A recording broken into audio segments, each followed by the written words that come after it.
Generally speaking, I'm not really much of an opera fan, but I am a fan of this.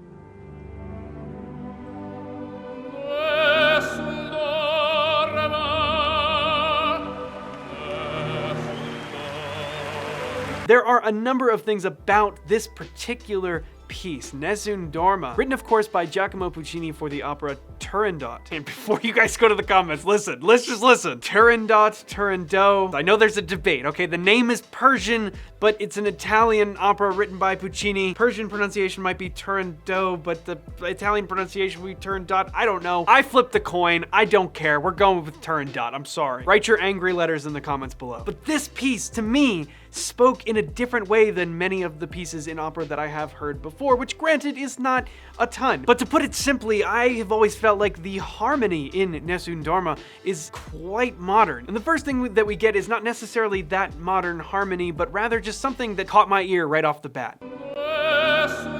That chord, for some reason for me, is just so cool.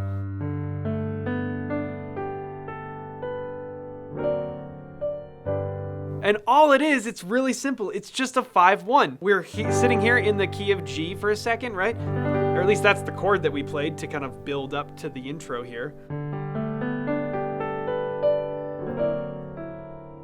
That's what we get. We get this, there's very clearly this note, which we can hear.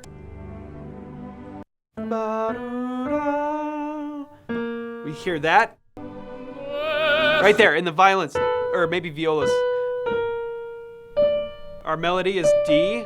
So we get all these notes that are immediately being illuminated here, and it winds up spelling what is essentially D7, although it has some alterations. We're looking at this, what more or less a D flat 13 chord, because we have our D. We know we have the 9th in here, because I didn't hear that. Let me listen again. It's there. So we have a, here we go. We have a D flat 13, flat 9. D7 with a flat 13, flat 9. There's our bass D7 chord, and then we have a flat 9. We know we have a flat 13, and there's our third again, right?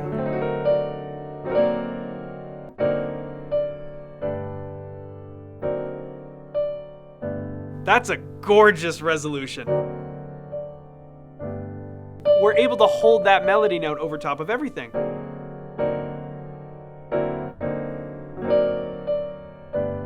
Now, why that's so effective there is because this dominant chord has such a crunch to it, right? We've put in a flat 9 and a flat 13. That's a lot of alterations that really make the chord even more dissonant than a dominant chord already is.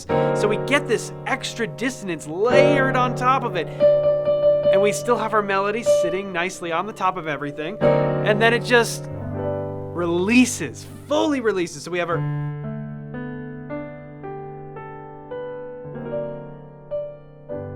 It's absolutely beautiful. And hey, I want to let you know that I just dropped a brand new Christmas album on Spotify, Apple Music. I think it's literally everywhere you can stream music. Look at this, look at that. It's called This Is a Christmas Album because that's exactly what it is. And I couldn't think of a better title. Look at this stupid thing. Look at my stupid face. If you were around last year, you might remember that I posted a couple of videos from performances actually playing these Christmas tunes. But we mixed them, mastered them, and released them for streaming, so you guys can go check those out. Throw it into your playlist for Christmas, whatever you want to do. We're almost to that point where people are gonna start playing Christmas music relentlessly. So if you want to put this in your playlist, go enjoy that. Back to the video.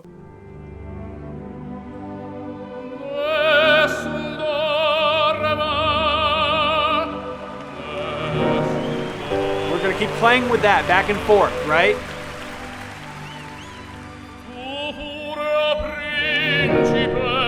There it is again.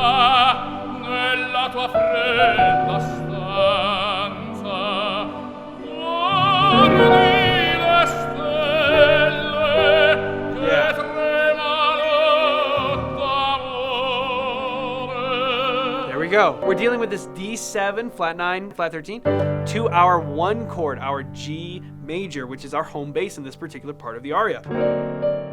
And we just keep kind of going.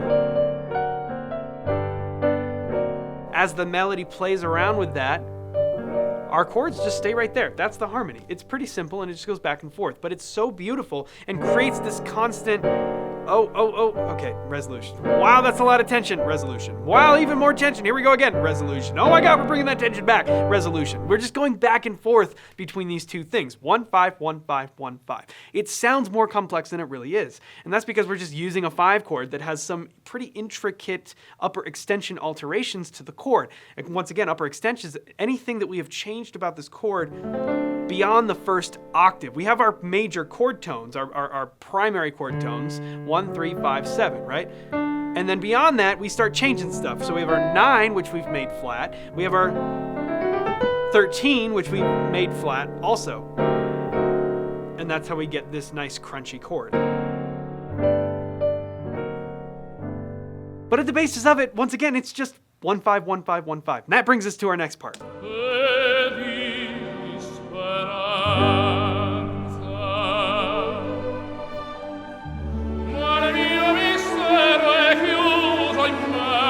This is the part.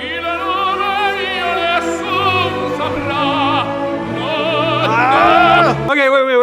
Before we go any further. Now we sort of changed our home base, our harmonic home base. We're in the key of D now. And we get this melody that almost sounds like it could be anything. It could be a jazz tune, it could be a pop tune. It sounds really modern. And part of that is aided by what's going on in the harmony here. Check that out.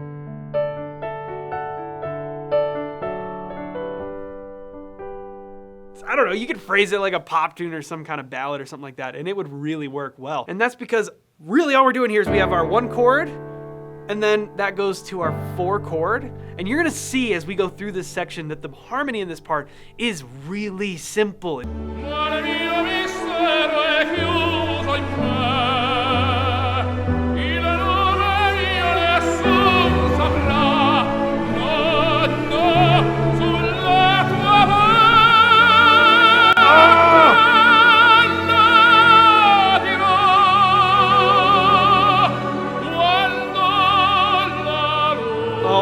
Goodness, that is just absurd. Once again, let's take a peek at the harmony here because you're gonna find, wow, this is so modern. It's so simple in a lot of ways. 4 chord, 2 chord, 5 chord, build up. Now we're going to the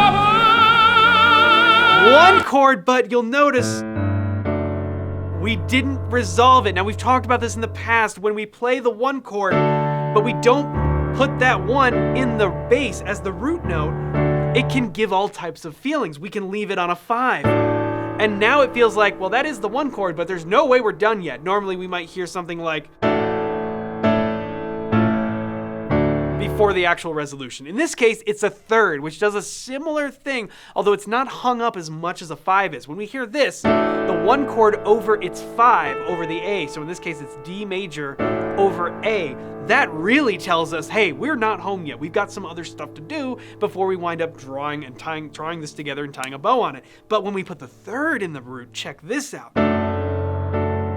This one's more interesting, right? Because if you just let it ring and listen to that, it feels more settled than when we put the 5th in the bass, but it's still not fully home. So you have this really strong, oh, we're definitely not done when we put the 5th in the bass. When we put the 3rd in the bass, it's a little more home, but still not quite there. Now listen to how it's applied here. There's our 2, 5 chord. Listen. Oh! Why does that sound so beautiful? We were just here. This real strong note, this 5th in the top, but we're still sitting here on our 3rd in the bass. And our melody's gonna go da da da da da to this note, but here's where the harmony goes. Woo! Oh man!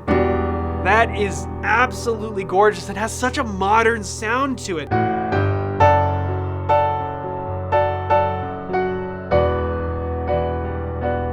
Absolutely beautiful. That is the 2 chord, E minor 7, but the melody is the 9th. So really what we're building here is E minor 9, a very modern chord, right? This is not something you would expect to hear, especially coming off that verse, remember? right? Much more maybe expected in this type of music. But then we get this stuff that's...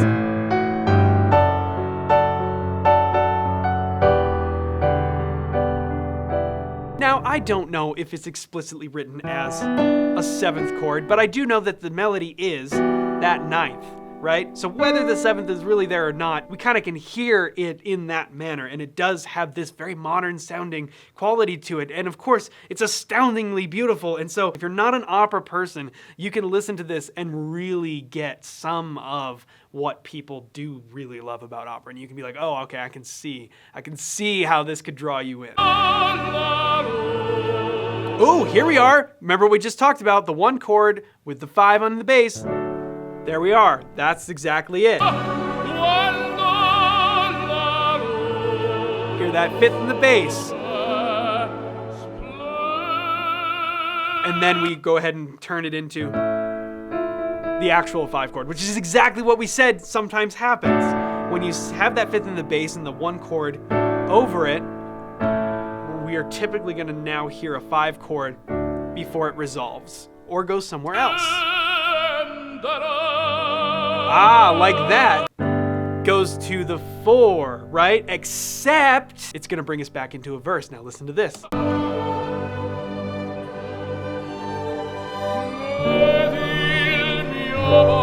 So we have now shifted back to the place that we started, even though that first section, yes, it was in G, and then we went into D. We utilized our 1 chord over the 5th,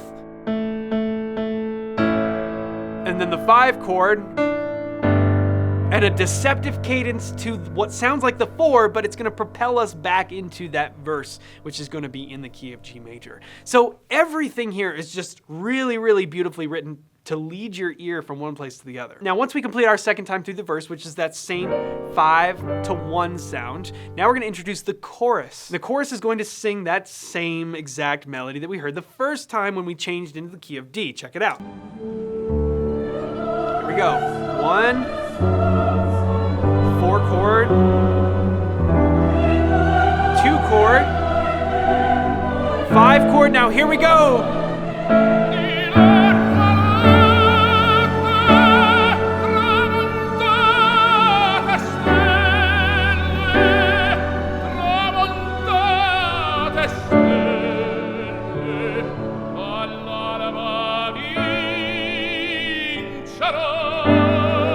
Here's the thing, we just did exactly the same thing that we did the first time. Now remember, the first time we propelled ourselves back into the verse by landing on that, using that deceptive cadence, which, just a reminder, when we hear this,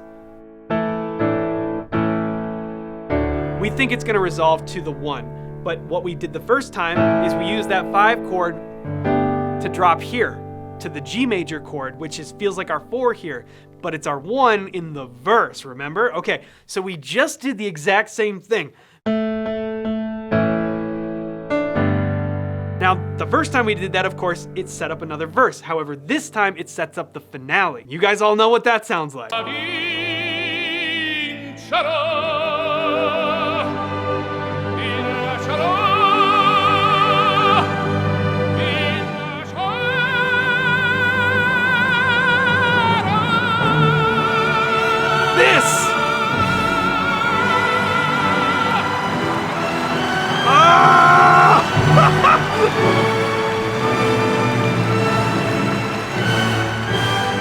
One chord!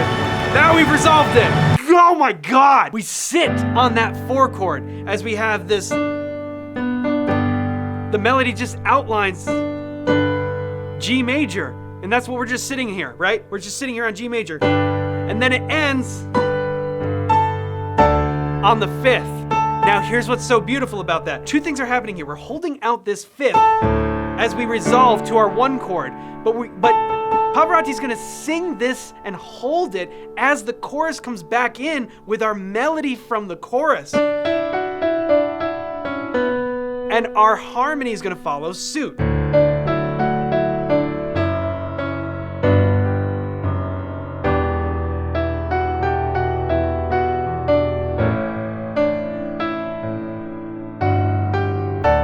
And this time it's gonna resolve and it's gonna land on the 1 chord. And for at least a good portion of that, that melody note is being held out.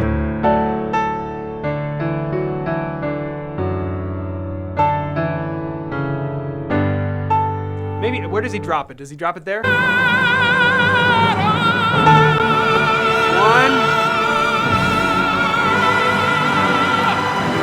So when we do land on the,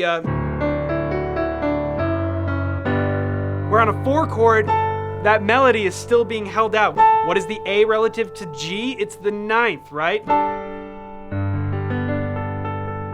Beautiful, beautiful combination of harmonies there, and it just keeps on going. We get our beautiful E minor chord.